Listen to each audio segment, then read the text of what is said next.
Salut à toutes et à tous, bienvenue sur un nouvel épisode de QLS en direct de Riga, nouveau cadre, je suis dans mon Airbnb. Ça va, et c'est un cadre sympa quand même pour faire une petite vidéo. Bon, désolé pour le son, hein, évidemment, là on est en déplacement, donc je fais avec les moyens du bord. Je ferai le mieux possible. Aujourd'hui, il y a eu les deux premiers quarts de finale qui ont opposé donc la Lituanie à la Grèce et un peu plus tôt dans la journée la Turquie face à la Pologne. On va débriefer ces deux matchs-là. C'était deux très beaux matchs et il y avait des choses à dire et il y a eu des grosses performances. Le premier carton est assez serré, on voit Shemus Hazer en mission défensive sur Jordan Lloyd et c'est pas le plus mauvais des défenseurs, donc Jordan Lloyd n'a pas vraiment d'opportunité de scorer au premier carton. Şengün, vraiment sur le premier carton, on voit il est en mode distribution, il a 2-3 actions où il a la balle, il la garde comme ça dans la main, il y a une coupe ligne de fond, il fait une petite passe, il donne des lay-ups. Donc la Turquie déroule son jeu, mais la Pologne répond avec de l'adresse, notamment Dzieła qui commence très bien le match. À la fin du premier carton, du coup, il y a 19 partout, c'est assez équilibré. Et ensuite, on va voir la Turquie sur le deuxième carton, resserrer l'intensité défensive, les rotations bien en place. Je l'ai dit, il y a Hazer qui met de la pression forte, Cedi Osman aussi qui se la tue, Kenan Sipahi aussi qui essaye de gêner au maximum Jordan Lloyd. Et donc c'est vrai que Jordan Lloyd, on le voit pas trop sur cette première mi-temps, il est bien tenu, il est bien défendu, c'est pas vraiment qu'il a pas d'adresse, c'est surtout qu'il a pas beaucoup de tirs parce que ça revient très vite à deux, il est obligé de lâcher la balle. Alors on l'a dit, il y a d'autres joueurs qui apportent un petit peu, mais sur le deuxième quart-temps, c'est beaucoup plus compliqué pour la Pologne puisqu'il y a 27-13, donc ils marquent 13 points et en plus ils en encaissent 27 parce qu'en fait quand ils ratent des tirs ou quand ils perdent des balles, avec la forte pression défensive, ça donne de la course à la Turquie. Il y a Şengün qui court, il y a Hazer qui court. Enfin, Cedi Osman, on sait que sur la transition, c'est un très fort joueur. Encore une fois, Ercan Osmani, super complémentaire de Şengün. Il y a eu des très bons passages aussi de Adem Bona, qui en plus a mis ses lancers francs, il a provoqué des fautes. Donc vraiment, la Turquie fait un énorme deuxième quart-temps. Il y a quand même quelque chose sur cette première mi-temps qui m'a un petit peu troublé, c'est l'arbitrage. Alors, sans dire qu'il a été mauvais, c'est juste qu'en fait, on a l'impression que c'était de l'arbitrage 3-3. Les mecs, ils rataient les tirs, enfin, ils faisaient un drive, il y avait faute, c'était clair qu'il y avait faute. Ils attendaient de voir si la balle rentrait ou pas pour siffler la faute. Alors, je sais pas si c'est une nouvelle consigne de la FIBA, mais on a vu plusieurs fois les mecs rater des tirs, enfin, provoquer des fautes, et une fois que le tir était ressorti, c'est là que les arbitres sifflaient. Donc bon, c'était un peu bizarre, ça n'a pas non plus une grosse influence sur le match. Donc on l'a dit, Shemus Hazer, vraiment, il n'a pas fait un match statistique, même s'il fait un très bon match, hein, il joue 27 minutes, il fait 13 points à 5 sur 9 au tir, une passe, un rebond, 9 dévals, enfin 10 dévals, pardon, plus 9 de plus-minus. Il fait pas un match exceptionnel statistiquement parlant, même si 13 points c'est plus que correct, mais toutes les petites choses, couper les passes, couper Jordan Lloyd du ballon, l'envoyer fort dans les écrans pour qu'il y ait l'aide qui puisse venir. Enfin, vraiment, défensivement, il a été hyper discipliné et c'était vraiment impressionnant. Il y a aussi un joueur dont on n'a pas parlé encore, c'est Shane Larkin. Shane Larkin qui, je crois, à la mi-temps est à 4 points, quelque chose comme ça. Vraiment, on l'a pas vu du tout. Il n'a pas été artisan de la bonne première mi-temps de la Turquie. Et il y a Furkan Korkmaz par contre qui lui apporte un peu d'adresse. Quand je le voyais jouer comme ça, je me disais putain, c'est dommage qu'il n'ait pas été comme ça à Monaco. Alors après, est-ce qu'il était dans le même état de forme? En tout cas, il fait quand même une bonne rencontre. Et puis, donc la Turquie prend 19 points d'avance, je crois, à un moment, et on se dit bon bah c'est fini. Et c'est là que Pluta amène de l'adresse. Il met un tir à 3 points, je crois. Ensuite, il va chercher un lay-up où il va chercher des fautes. La Pologne se rapproche un petit peu. Enfin, ça rapproche un petit peu. Ils reviennent à moins 15, je crois même à moins 12, quelque chose comme ça. Et là, c'est là que Shane Larkin, justement, sort de sa boîte. Il met un énorme tir à 3 points, un fadeaway exceptionnel, dont il a le secret pour remettre un petit peu d'écart. Ensuite, il va chercher deux lancers francs, évidemment, Shane Larkin fait 2 sur 2. Et même si la Pologne essaye de s'accrocher, on a vu sur la fin de match que Shane Larkin, c'est lui qui a créé des décalages. Il y a justement Shemus Hazer qui met un tir à 3 points à 45 degrés sur un décalage de Shane Larkin. Et je crois que le dernier qui met, je sais pas si c'est Osmani ou si c'est Osman ou quelqu'un d'autre, je sais plus. En tout cas, c'est encore une fois un décalage de Shane Larkin qui finit quand même le match à 13 points, 5 rebonds, 5 passes, 20 dévals, alors qu'il n'a pas existé de la première mi-temps. Donc c'est vraiment un joueur on sait qu'il est capable de sortir de sa boîte. Et là, pour le voir en vrai, moi c'est la première fois que je le vois jouer en vrai parce que je crois qu'il a pas joué. Non, j'ai pas vu le match contre les Fesses, je crois, cette année, au Paris Basket. C'est une boule de muscles, mais pas en mode bodybuilder. Tu vois ses jambes, tu vois son physique, tu te dis, le gars, ça se voit, il est explosif à la mort. Genre, dès qu'il part, et on l'a vu, il a splitté des pick and roll, dès qu'il change de direction et tout, c'est hyper dur à tenir. C'est pour dire les qualités défensives des défenseurs quand même qui arrivent à des fois faire des bonnes défenses, mais c'est un très très très fort joueur. À noter que pendant le match, J.J. Osman s'est fait une, c'est pas vraiment une entorse, enfin si c'était une entorse, mais en gros c'est Ponitka qui lui retombe dessus sur la cheville, mais ça tourne pas sur le côté, ça tourne un peu d'avant en arrière, quoi. Donc après il sort en boitillant, enfin vraiment on se dit bon ça va être chaud. Finalement il revient sur la fin de match, à voir, sachant que les demi-finales ce sera donc vendredi, donc dans 2 jours.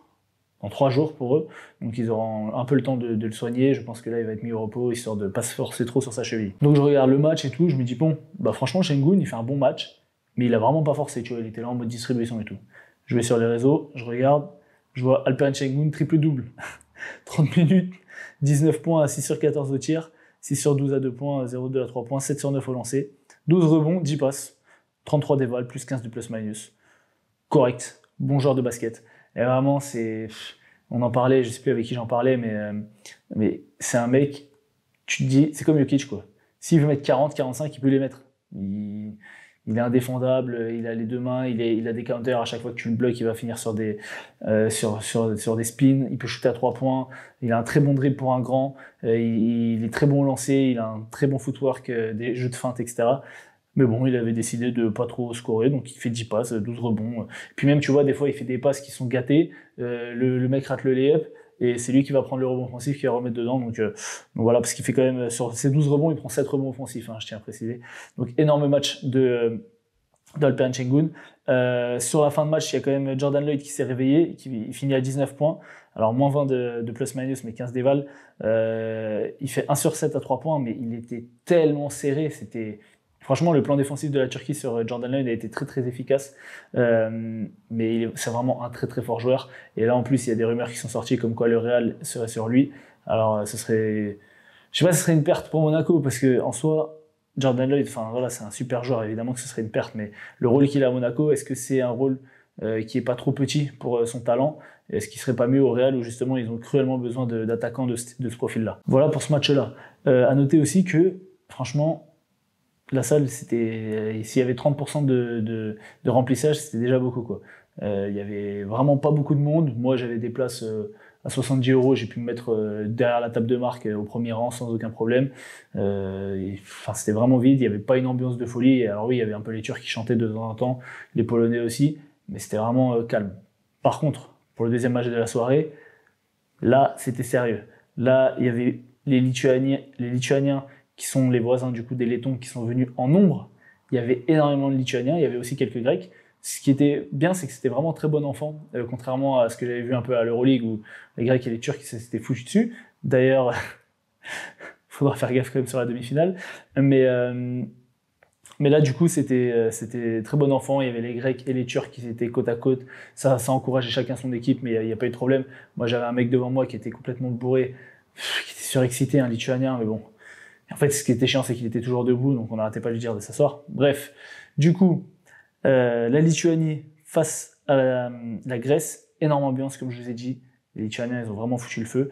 Et ça s'est ressenti sur le début de match, la Lituanie qui commence très fort avec un 7-0, qui utilise très bien Jonas Valanciunas. Donc cette fois-ci, le coach lituanien a fait le choix de ne pas, parce qu'on a vu sur les quarts de finale que Valanciunas a très peu joué face à Porzingis, parce que c'était un match-up. On sait que pendant la compétition, il a déjà fait jouer parfois 10, 12, 13 minutes seulement, parce qu'il aimait pas le match-up en face. Là, face à Yanis, quand même, c'est un joueur, enfin c'est un 4, mais il joue pivot, qui est très très très mobile. T'aurais pu penser qu'il allait pas servir de Valanciunas, mais il a fait le choix de punir aussi de l'autre côté du terrain, c'est-à-dire avec un Valanciunas hyper agressif offensivement, et il a fait le boulot. Valanciunas, je vais vous donner ses stats sur le match, et en 31 minutes, il fait 24 points, 9 sur 16 au tir, 9 sur 14 à 2 points, 6 sur 7 au lancer, 15 rebonds, 31 déval.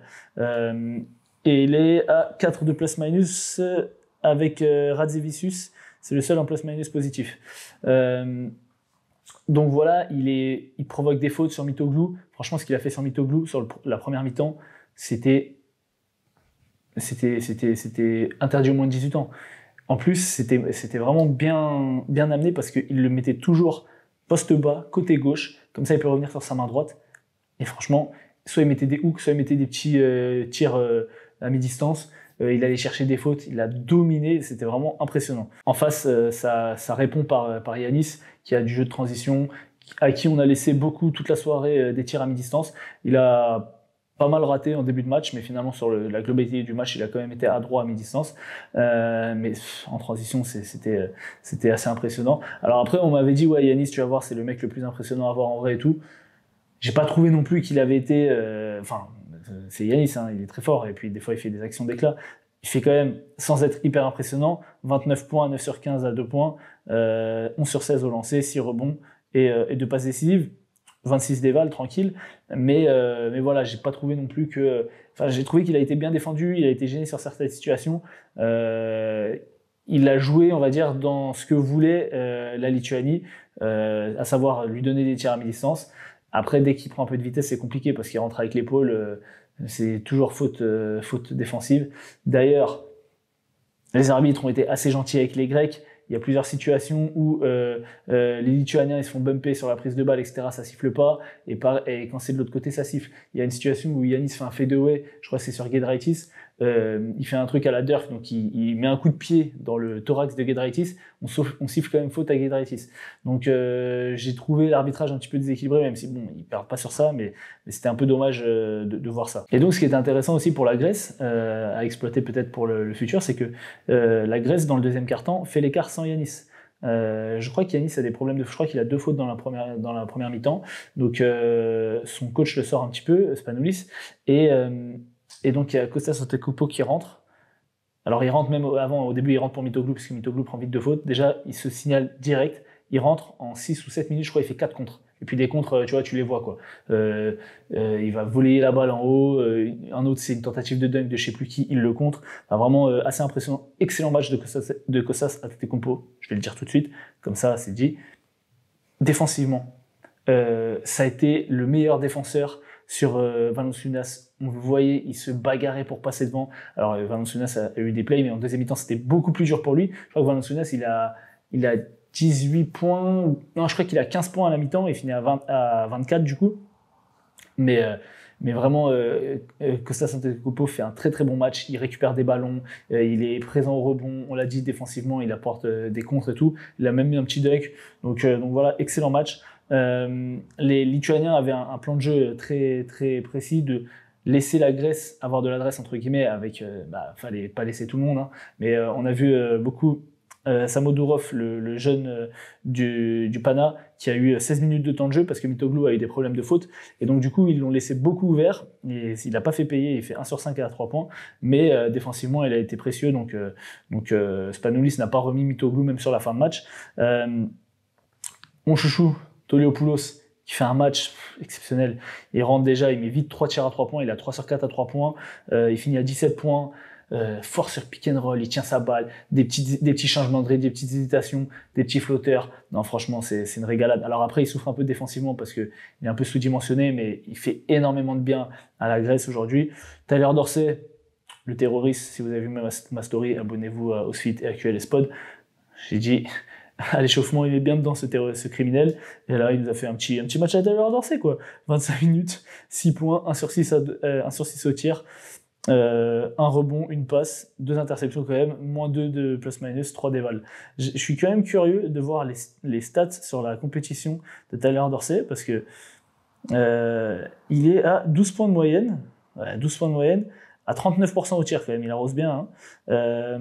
Non, pardon, à 42% au tir, 39% à 2 points, 44% à 3 points, alors il a quand même un bon pourcentage à 3 points, mais bon...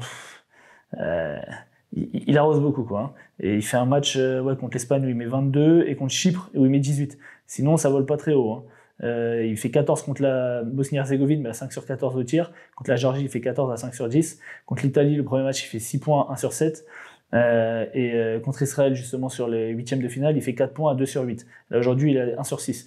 Donc, sur les matchs qui comptent, heureusement qu'il y a Toliopoulos et Kostas Loukas qui aussi a mis des paniers importants. Je crois pas qu'il met vraiment de gros tirs, mais il met un gros lay-up aussi en première mi-temps pour justement relancer un peu la Grèce qui avait du retard à l'allumage. Donc voilà. Côté lituanien, un des héros des huitièmes de finale et de la compétition, Azoas Tubelis, qui fait un match vraiment dramatique. Il était tout seul à 3 points, il a été ouvert. il fait quand même un match à 0 sur 10 en 12 minutes, 0 sur 6 à 2 points, 0 sur 4 à 3 points, mais 1 point, moins 18 de plus-minus, moins 9 d'éval. Voilà, c'était très difficile pour lui. J'ai trouvé que peut-être qu'ils auraient pu se servir un petit peu plus de Giedraitis, parce que justement, Giedraitis, on sait que c'est un fort shooter à 3 points, il fait 1 sur 1 à 3 points. Et tu pouvais pas laisser du coup les postes 4 forcément dans la raquette, dans l'aide, parce que lui, tu es obligé de le coller. Mais bon, il s'en est servi, mais je pense qu'il aurait pu s'en servir un peu plus. J'ai adoré le match de Enyas Sarrijunas. Il fait pas un énorme match offensif, hein. De toute façon, il fait 13 points, il fait 13 minutes, 4 points. Mais surtout défensivement, les pressions tout-terrain qui s'envoyaient sur Tyler Dorsey, sur Kostas Loukas, sur Toliopoulos et tout, c'était vraiment fort. Et il est assez athlétique, ce mec, quand même. Il a des longs membres et tout, donc c'était intéressant. Je sais pas où il joue, mais franchement, défensivement, il m'a impressionné. On a vu un peu Servidis, qui a pas du tout la même liberté, on va dire, de jouer que ce qu'il a à Kaunas. À Kaunas, c'est vraiment un joueur il rentre, on sait qu'il arrose, etc. Là, il est assez timide, il fait 2 sur 5 à 3 points, dont 1 à la fin, un peu pour essayer de revenir, mais c'est trop tard. Je le vois pas être assez agressif. Il y a Normantas aussi qui a fait un gros job défensif, qui a eu quand même pas mal de déchets, et ça a été dommage. Et à un moment, il fait un run, il attaque Toliopoulos, justement, il met 2 paniers sur Toliopoulos parce que physiquement, il est un peu au-dessus. Et derrière, il joue du pick and roll, il arrive à bien mettre son défenseur dans son dos, et il cherche des alley-oops pour Valanciunas comme si c'était DeAndre Jordan, sauf que en face, t'as Giannis, et donc il la met pas assez haut, Giannis la récupère, et donc il perd 2 ballons comme ça, qui relance aussi la Grèce. Donc j'ai trouvé ça dommage. La Lituanie, franchement, a pas à rougir de son parcours, hein. Ils n'étaient pas favoris, ils ont fait un bon match, mais c'est vrai que voilà, si tu voulais gagner face à cette Grèce-là, avec un Giannis quand même qui a très peu raté, avec un Toliopoulos aussi qui a apporté, il fallait pas faire d'erreur, il fallait vraiment faire le match parfait. Dernière petite chose, j'ai bien aimé aussi Kostas Papanikolaou, qui justement dans les moments où la Lituanie revenait un petit peu, c'est lui qui a mis les gros tirs. Il met deux tirs à 3 points très importants, et puis tu le vois partir. Tu vois, quand il prend le tir, c'est droit. Moi, j'étais pile dans l'axe du panier, c'était droit, ça partait bien. Tu savais que voilà, sur ça, il est fiable. Donc, du coup, on aura une demi-finale. On a donc notre première demi-finale qui aura lieu donc vendredi entre la Grèce et la Turquie, pour savoir qui aura le droit de s'approprier Chypre. Mais du coup, ça va être un très très gros match. Şengün face à Giannis. J'ai hâte de voir ça parce que j'y serai évidemment à Riga. Et donc demain, on a les deux autres quarts de finale. Donc on a France-Serbie. Ah non, c'est vrai. On a Finlande-Géorgie, super. Et le match qu'on a envie de voir, Allemagne contre la Slovénie. Là, je vais voir Lucas jouer en vrai, même si bon, il m'insupporte. Quand même, je sais qu'il va faire des trucs de ouf. Et donc je vais me régaler. Donc voilà. Je vous dis à demain. Demain, on fera le débrief des 2 autres quarts de finale. Et ensuite, je ne sais pas si on fera une preview des demi, mais je verrai. Je verrai en fonction du temps que j'ai. Parce que je vais visiter un peu Riga. Je ne vais pas visiter. Demain, je vais aller jouer au basket. On va un peu laver les laitons. On va leur montrer comment on fait ici en France. Et donc voilà quoi. Je vous dis à demain. Bye banks.